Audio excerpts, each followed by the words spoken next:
Olá a todos, então vamos mais uma aula aí dentro aí da estrutura de funcionamento dos motores e hoje a gente então vai estar estudando aí o sistema de purificação de ar, né, que vai até dentro do cilindro.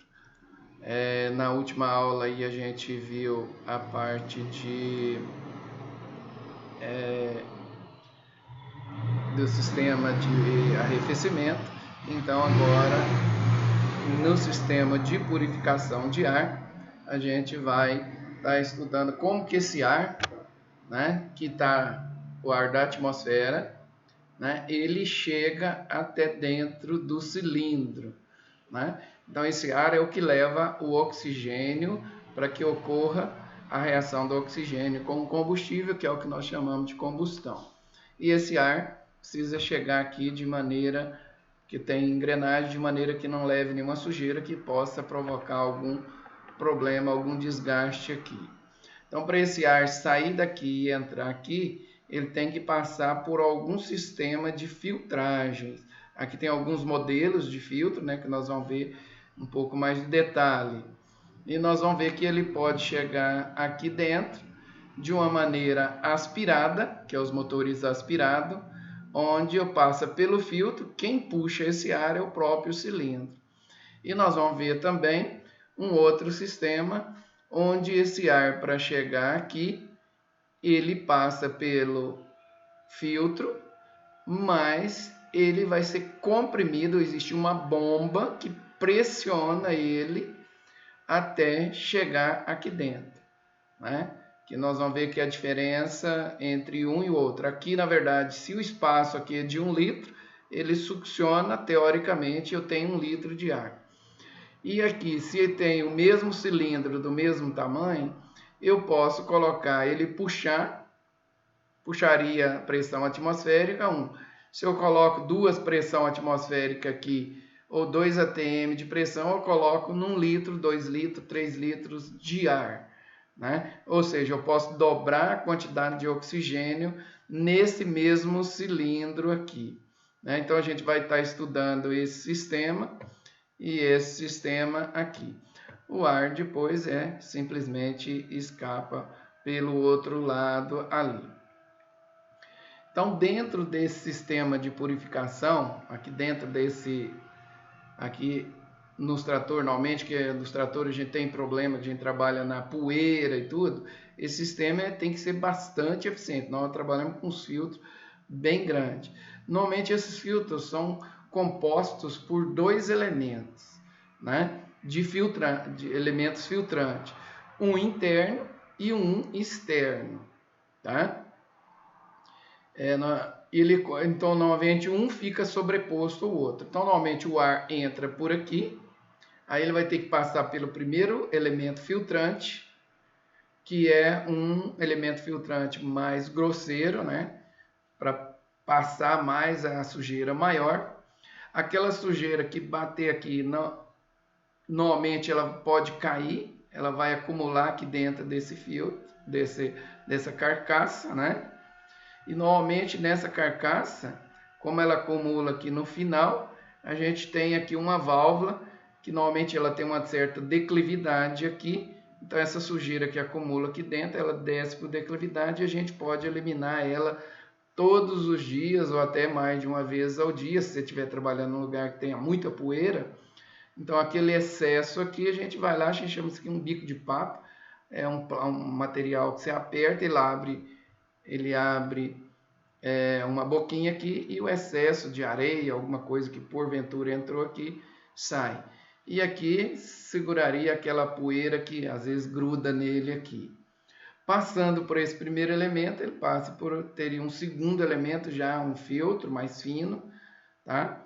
Que ficaria na sequência aqui. Então essa parte externa, ela tem vedação aqui nessa tampa e na tampa lateral. Normalmente é um material macio, é silicone ou é borracha, que o ar só passa por essa parte. A mesma coisa nessa parte interna, ela vai ter uma outra vedação aqui na parte final lá. E o ar entrando por dentro desse filtro aqui, então já vai lá para o motor, que é aquela saída lá, onde passou pelos dois elementos ali filtrantes. Então, a manutenção nesse sistema seria a retirada do excesso da poeira mais grossa aqui, que é feito diariamente, dependendo do trabalho que foi feito. E esse elemento filtrante aqui externo, né, ele permite a gente retirar o excesso, que às vezes a poeira é tão grande que ela gruda aqui muito rápido, né? Então, às vezes você pode retirar e soprar esse filtro aqui também. Nós vamos ver que existe uma maneira de fazer isso. Mas o mais comum é esse filtro, em condições normais de trabalho, ele consegue durar aí 200 horas esses elementos. Mas caso você tenha um lugar, você pode soprar ele a cada 50 horas. Eu faço uma limpeza desse filtro e eu consigo ter uma durabilidade um pouquinho maior, dependendo do tipo de trabalho que está sendo feito, né? Essa parte interna não permite que se faça isso, não. Ele sujou, normalmente ele tapa, ele fica fechado, os furos são todos tapados e não sairia ar. Normalmente existe um sensor, né, que nesse caso a gente não está mostrando nenhum, não sei se eu tenho algum outro esquema aqui para frente. Então tem um sensor que, se der um vácuo, né, o vácuo for muito alto aqui, ele acusa lá no painel que não tá, o vácuo que está dando uma pressão negativa muito grande. Então, esse chama vacômetro, né? E acende uma lâmpada lá no painel também, que o filtro tem obstrução do filtro, tá? Caso contrário, o ideal é que nunca isso aí aconteça. Que se caso começar a ter obstrução do filtro, se eu tiver muito sujo, a fumaça aqui acaba já não entrando oxigênio suficiente e o trator já começa a produzir aqui uma fumaça um pouco mais densa, né? Ou seja, não está ocorrendo a queima. E, é claro, se isso já acontecer, nós já vamos estar tendo perda e consumo maior de combustível, né? O ideal é que isso não aconteça, que a gente faça a substituição dentro do período que não afete a potência do trator, que ele vai produzir, e nem que chegue a aumentar o consumo de combustível também. Então, por isso, dentro desse sistema, é importante estar sempre verificando o painel do trator se não está tendo alguma obstrução do filtro lá, né? Se é necessário limpar ele, normalmente antes do tempo de 200 horas, caso ele sujou mais, né? Só para ter uma ideia, em condições normais, essa troca aqui é feita em 200 horas. Tratores que trabalham dentro da Cargill, eles chegam a soprar esse filtro todos os dias e toda semana substituir isso aqui. Por quê? Eles trabalham em um ambiente onde a quantidade de partículas no ar é muito alta. Tratores que trabalham também em mineradora, onde está na poeira o tempo todo, essa manutenção também acaba sendo diária. Só para vocês terem uma ideia. Aqui diz, dentro da maioria dos manuais, cada 5 limpezas, né, da parte externa, obrigatoriamente você já tem que trocar o sistema todo, tá?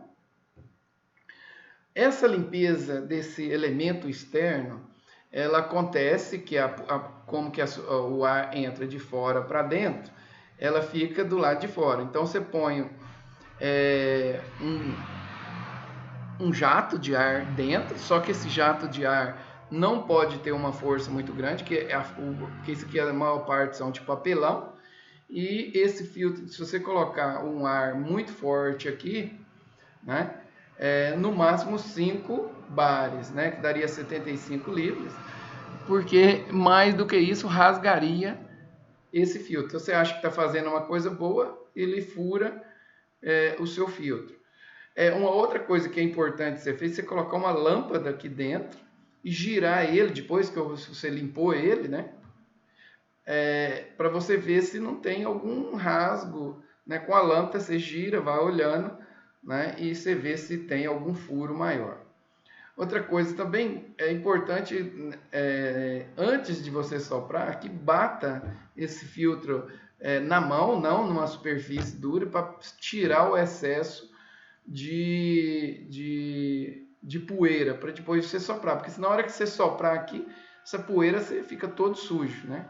Vai sair uma quantidade muito grande de pó aqui, faz até mal para a gente. Já existe equipamento para fazer essa limpeza, né, que é equipamento com exaustor,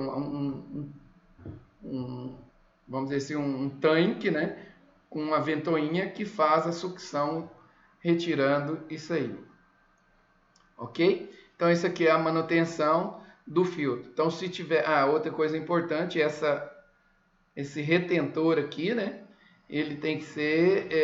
se tomar cuidado, se tirar, que coloque ele na mesma posição, senão pode passar poeira por aqui também, né? Então é importante que isso aconteça. Então aqui agora a gente vai estar estudando um pouquinho mais. Até nós já vimos como que o ar faz a limpeza e chega aqui. Agora existe no sistema aspirado, né? Mas existe o sistema dos tratores turbinados, onde existe essa turbina que gira, é como se fosse uma bomba succionando o ar, tá? E jogando aqui dentro do pistão. O problema é que a maior parte dessas turbinas aqui, ela é acionada pelo ar que sai para o escapamento. Então o ar sai do motor aqui, o ar quente, antes dele sair lá no escapamento, ele sopra uma ventoinha e gira a segunda. Então, quanto maior a aceleração, maior a quantidade de ar que gira essa ventoinha aqui, ou essa turbina que nós chamamos. Então, ela está acoplada do outro lado, então girou mais rápido, mais ar joga também, maior a pressão. Ou seja, você vai acelerando o motor e a turbina vai aumentando o giro dela e aumenta a pressão da turbina. Ou seja, maior quantidade de ar eu consigo jogar aqui dentro. Ou seja, quanto maior a rotação do motor, mais ar, mais pressão eu consigo jogar aqui de ar, mais oxigênio eu consigo jogar mais diesel e aumentar a potência desse motor aqui, porque eu consigo queimar mais combustível de uma maneira melhor. Então, os motores turbinados, um mesmo cilindro, eu consigo colocar o dobro de ar, aumentar o dobro de combustível e aumentar o dobro da potência, dado a queima do combustível. Por outro lado também, se a gente verificar, a potência é dada também quanto maior a taxa de compressão, né, maior a potência que eu consigo. Nós vimos isso aí dos motores, maior a potência que esse cilindro consegue imprimir porque o espaço sendo menor, quando ocorre a explosão, a temperatura dá uma pressão maior pela mesma quantidade de combustível, maior a potência. Então eu tenho nos motores turbinados, mesmo que eu não consiga, que eu não injete mais combustível, eu tenho uma potência maior nos motores turbinados com a mesma quantidade de combustível, pela taxa de compressão que é aumentado pela quantidade de ar, e na compressão ele vai comprimir 1 litro ou 2 litros. Quando eu comprimo 1 litro, a pressão, a taxa de compressão é 1. Quando eu dobro quantidade de ar, a taxa de compressão dobra também. Então, levando os tratores turbinados, eu consegui fazer motores muito menores com potência muito maior. Por outro lado, também eu tenho a capacidade de jogar mais oxigênio aqui, e tendo mais oxigênio, eu tenho a queima do combustível que eu jogo aqui, ela é melhor, porque não vai faltar oxigênio, né? Então, eu tenho uma queima aqui mais eficiente nos motores turbinado também, desde que eu não jogue, né? Normalmente a gente vai aumentando o combustível também, à medida que a gente aumenta a pressão da turbina, eu consigo colocar mais combustível, né? Mas isso vai ter que mudar todo o mesmo motor turbinado. Eu tenho que redimensionar o sistema de refrigeração, porque a quantidade de combustível que joga aqui também sendo maior, o aquecimento do motor é maior. Então tem que melhorar o sistema de arrefecimento dele, tá? Aqui tem uma outra característica também que ainda não falamos. Como essa turbina, normalmente ela trabalha em conjunto aqui, a saída de ar e a entrada, esse sistema aqui acaba aquecendo o ar, que às vezes tem a temperatura aqui ambiente de 30 graus, quando ela chega aqui, ela chega na temperatura às vezes de 60, 70 graus. A temperatura de 60 graus, ela já está quente, ela já entraria um ar quente aqui dentro. Tá? Então é mais difícil comprimir o ar quente. Eu teria dificuldade maior de jogar mais ar aqui. Então, nos sistemas turbinados, existe motor que tem turbina e o sistema de intercooler, que é o ar entrar aqui a 30 graus, vai para 70, 80 graus, e depois ele passa num sistema abaixando a temperatura, que é o intercooler, tipo um radiador, e joga numa temperatura aqui de novo mais baixa, que ajuda, eu consigo comprimir o ar mais frio, melhor, e eu consigo colocar mais oxigênio. Então, os motores turbinado intercooler são mais eficientes do que os motores só turbinados, né?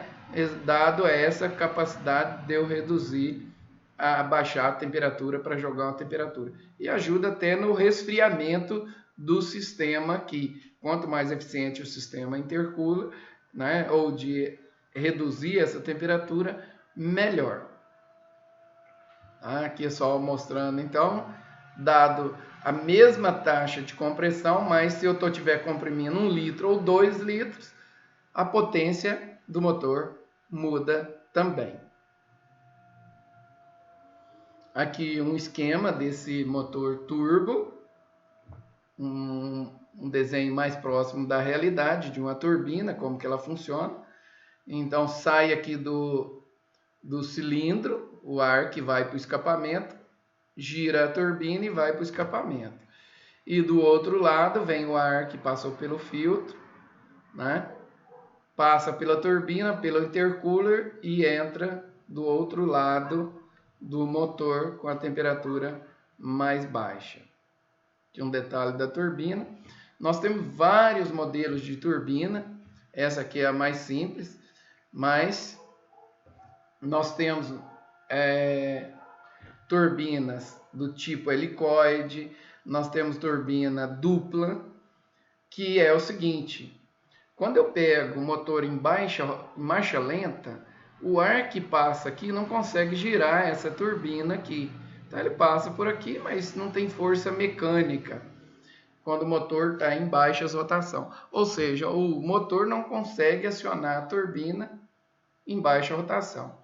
Então o que é feito? Nós temos duas turbinas. Uma turbina pequenininha, levinha, que passa por um tubo mais fino em baixa rotação, e aí ele consegue girar o sistema em baixa rotação, né? Em baixa rotação, mas por um sistema de turbina dupla.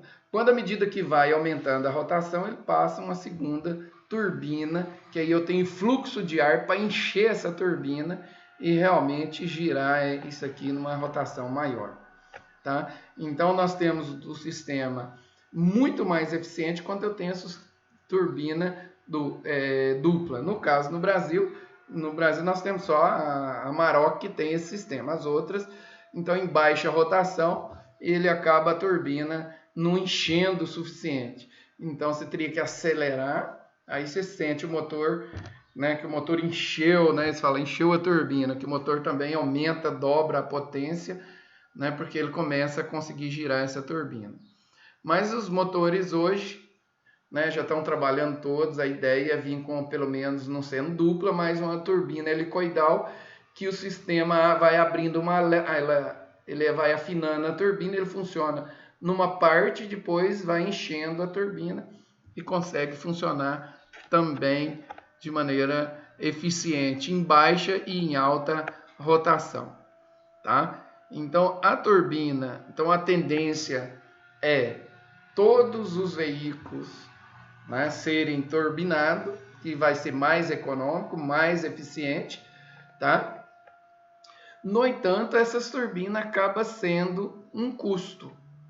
Nós temos turbina, por exemplo, a turbina de alguns veículos que chega a custar 30 mil reais, 20 mil. Também inviabilizaria você ter um motor, um carro barato, uma turbina também. À medida que uma turbina de um caminhão é muito mais barata que uma turbina de um carro. Porque uma turbina, ela é uma turbina simples como essa. Mas quando eu começo a ter que trabalhar com turbinas helicoidais, tá? Então essas turbinas vão ficando mais caras. Como isso aqui funciona também o tempo todo, algumas turbinas ela funciona, é lubrificada com o óleo que vem lá da bomba do motor e vai lubrificar aqui. Dada essa condição de caminhões, basicamente, todos eles, até o caminhão, falou, tem que ligar o caminhão, deixar aquecer a turbina para depois você poder funcionar. Na verdade, isso aí gasta no máximo, né, aí 30 segundos, que é o tempo do óleo sair lá do cárter e chegar na turbina também, lubrificar ela para você depois poder sair. Tem gente que deixa 1 minuto aquecendo, isso é ignorância mesmo.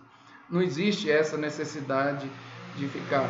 É até o óleo chegar, lubrificar a turbina e o sistema está funcionando. Assim como o próprio motor, a necessidade de esperar o óleo estar girando em todo o bloco do motor, né? Que também leva não leva mais do que 30 segundos para isso aí estar funcionando perfeitamente. O que você não pode é dar partida e sair, porque o sistema começa a funcionar, a ter sobrecarga, né, e aumenta o atrito e pode provocar os desgastes aí.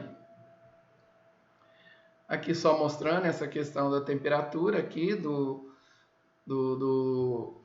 motor. Aqui ele sai a mais de 150 graus, passa aqui, acaba aquecendo, o ar está a 25 graus, aqui saindo a 120 graus, né? E eu colocar um ar de 120 graus, né, seria muito. Então, normalmente ele abaixa e voltaria para 60, cai pela metade, dependendo da eficiência desses intercoolos. Não é claro, nós temos intercooler em alguns veículos que chega a baixar essa temperatura muito maior. Isso aqui, no caso, eu peguei o exemplo de um motor de um trator normal aí em serviço, tá? Que esse é o esquema que eles me deram isso aqui. Mas isso é variável de acordo com cada construtora, cada tipo de motor e eficiência que tem que ter, ok? Então por aqui a gente finaliza aí o sistema de injeção de ar, né, de purificação de ar dentro do motor. E para a próxima aula, né, a gente vai estar trabalhando então o sistema de lubrificação dos motores. Como atividade, atividade para essa aula, assim como as outras aulas, vocês vão estar citando aí todas as manutenções dentro desse sistema, né, de alimentação de ar no motor, seja ele na turbina, seja ele dos filtros e tudo. Quais são os cuidados que a gente tem que ter nesse sistema aí para que ele funcione de maneira adequada, iniciando desde o painel até o funcionamento e a entrada do ar dentro do pistão, ok? Até a próxima aula. Até mais.